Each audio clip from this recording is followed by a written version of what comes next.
In the first three psukim of the Geras HaTshuva, the Alter Rebbe explains the role of fasting in tshuva, and says that although it is not the essence of tshuva, it is not an essential part of tshuva, but it does help in bringing about the final cleansing in the same way that the korban in the times of the Beis HaMikdash, the sacrifice was brought after the tshuva, after the forgiveness was complete, but then there is a cleansing to purify the soul, to bring it back to the way it was before the sin. For this there was a sacrifice that is replaced by fasting, and in our generation when we can't fast the way or the number of a fast necessary, therefore we replace the fasting with the tzedakah. That's in the first three chapters. In Perek Dalet, the Alter Rebbe begins to explain what tshuva essentially is. And in order to understand this, the Alter Rebbe says, we need to understand what it says in the Zohar, that there is two hays in the name of God. There are two hays. The first hay, the higher hay, represents a higher level of tshuva, and the second hay, the lower hay, represents a lower level of tshuva. Which means that the word tshuva, toshuv hay, to return the hay, exists on two levels, because there are two hays. So the first hay is a higher level of tshuva, the second hay is a lower level of tshuva. So to understand what those levels are, the Alter Rebbe explained that in the tshuva, in the essential feeling and experience of tshuva, there are two parts. One is considering the pity, the rachmanos, that there is on the neshama, the neshama that's in the body, and also to the source of the neshama above, the pity that we should feel when we've dragged the neshama away from its source and from its life and dragged it into sin. So if we arouse our compassion for the neshama, that is the first part of tshuva. The second part of tshuva is considering deeply and regretting deeply the damage that is caused by the sin. And that is the golus hashchina, dragging godliness into golus. From considering these two things, the person becomes broken-hearted. And broken-hearted means breaking the klipa that had brought the sin in the first place. The Tanya for the 23rd of Tammuz is at the beginning of Perek Ches, chapter 8 of Tanya, of the Geras HaTshuva. It's on Daf Tzadik Ches Amud Aleph. The number at the bottom of the page is 374.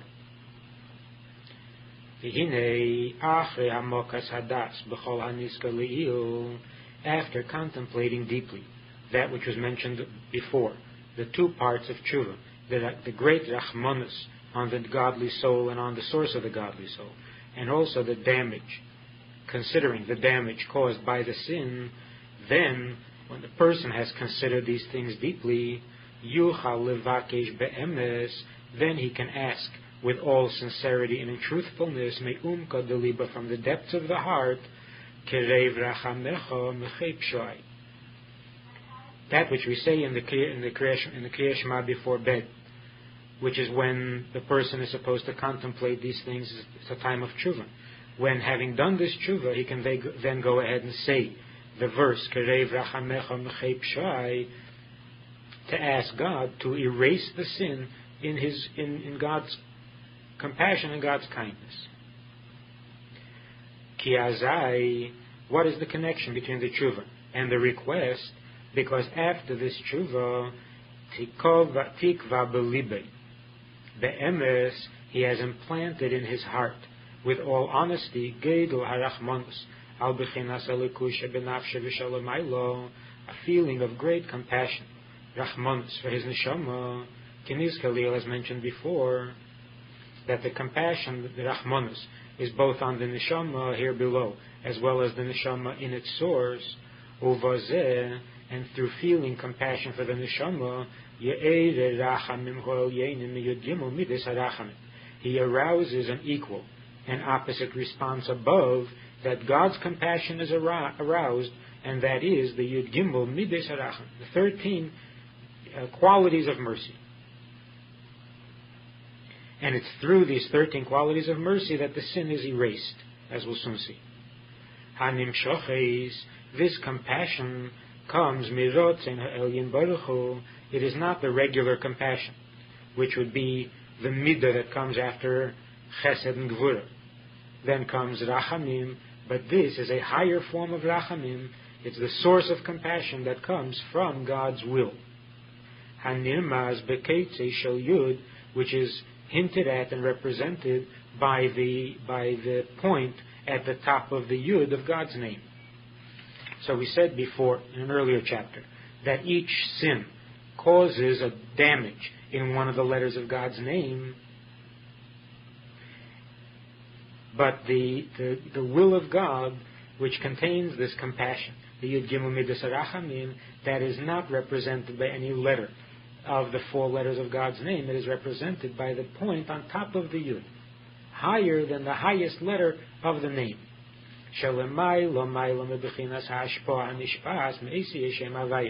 It is much higher than that which comes from the letters of God's name.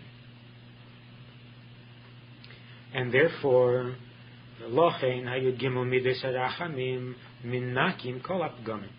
that's why the Yud Gimel Midas Harachamim are able to cleanse to fix all the damage. Because the damage is in the letters of the name, whereas the Yud Gimel Midas Harachamim are higher than the letters. And as it says concerning the Yud Gimel Midas Harachamim, it says Neisei Ovein Vofesha V'Nake, that God not only forgives the sin but cleanses the sin. V'Nake. V'Shuv, and then as a result of this, Ein Yinika Lahachitzein, then there is no longer any nourishment for the unholy. The unholiness can no longer draw any chayis, any life from the Jew. V'Sitra Achra me'ashpoas heitato, and the Sitra Achra can no longer gain energy from the lower hay. Kinizkelil, as we mentioned earlier, that through the sin that a person commits, the heitato is dragged down into Klippa, and then the Klippa receives energy from holiness from the heitato. But the Yud Gimel Midas Harachamim, because they fix the damage and they reclaim the hay from its fall, therefore the Klippa can no longer gain energy from it. And with this, the heitato is returned. The hay is returned to its place. Lehisyached the Yud Kei Vav v'Dailamed. In this way, the heitato is returned, which is Toshuv Hay, Tshuva, and the Hay is rejoined and reconnected to the letters that preceded the Yud, K, and Vav. When the Rebbe brings the quote concerning the Yud Gimel Midas Harachamim, he says, Neisei Ovein V'Fesha V'Nake, and he leaves out the word Chatoa. It says, Neitzer Chesed Lo Alofim, Neisei Ovein V'Fesha V'Chatoa V'Nake. So Alter Rebbe leaves out the word V'Chatoa, because Chatoa means an unintentional sin. An unintentional sin doesn't need to be corrected by the Yud Gimel Midas Harachamim. An unintentional sin is more easily corrected or fixed, and it can be corrected by a korban, by a sacrifice. All the sacrifices are brought for unintentional sins. So although in the Pasuk, where it talks about the 13 principles of Rachamim, it mentions Chata, that's because an unintentional sin is also a sin and therefore also needs tshuva. So all forms of tshuva are included in the Yud Gimel Midas Harachamim. But the cleansing for the sin that comes only from the Yud Gimel Midas Harachamim doesn't include the Chata. So here the Alter Rebbe is talking about the cleansing that comes from this higher level. Therefore, he leaves out the word Chata, whose cleansing comes from the lower level, from the korban. So we see how careful the Alter Rebbe is with every word in Tanya. So the return of the lower hay to its source is what cuts off the energy that is provided to Klippa through the sin, and the hay is reconnected to its source. The same is true also, literally, with the godly soul as it is experienced below in the person.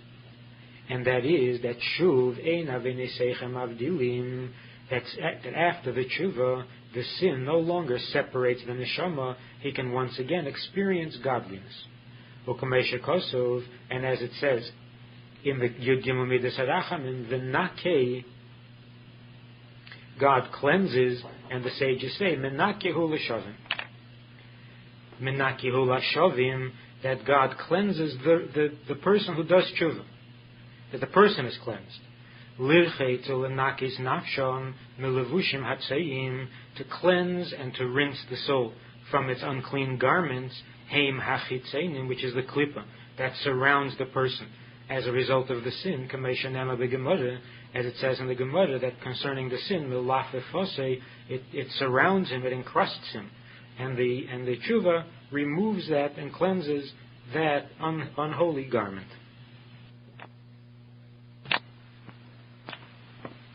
In the Hayom Yom for the 23rd of Tammuz, Chav Gimel Tammuz, the Rebbe writes that when the two seders of Mates and Maseh are separate, then when we read Mincha on Shabbos, we read the Torah, Mincha Shabbos, and Monday morning and Thursday morning, we read for the Levi's part, the Levi's Aliyah is until the end of all the Masois, until the end of all the travels.